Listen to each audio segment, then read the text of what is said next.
Avid Audio presents an unabridged recording of The Chameleon's Shadow by Minette Walters, narrated by Simon Vance.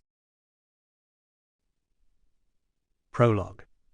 Southwark Echo, Friday, 29th September 2006. Murder victim beaten to death.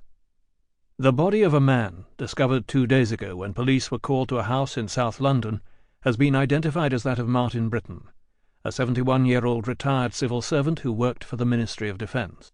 Friends and neighbours said Mr. Britton hadn't been seen for several days. The decision to enter the house was taken after police used a ladder to check the bedroom windows.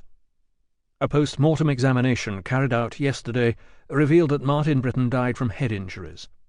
He was beaten to death in a violent attack, said Detective Superintendent Brian Jones, who is leading the inquiry.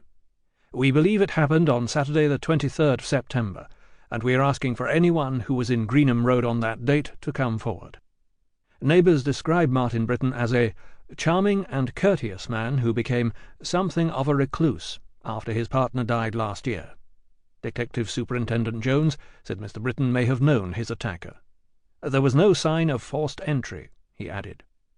The superintendent refused to confirm whether this murder is being linked to the death of Harry Peel, a 57-year-old taxi driver who died from extensive head injuries 2 weeks ago. Mr. Peel lived less than 2 miles from Greenham Road and was found in his bedroom by his estranged wife after she became concerned that he wasn't answering his mobile. The police have enlisted the help of the gay community in the search for Harry Peel's killer. A one-time soldier in an armoured regiment, he worked for several years in the docks before becoming a cab driver 7 years ago. He was a regular visitor to the bars and clubs in his area.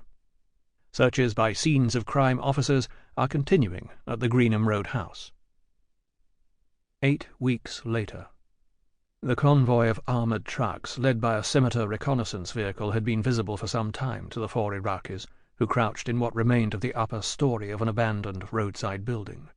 The road, part of the highway that linked Basra to Baghdad, cut a straight path across the flat desert landscape, and the group's elevated position and long-range binoculars had allowed them to track the convoy from the moment the lead vehicle breasted the distant horizon. The heat was intense.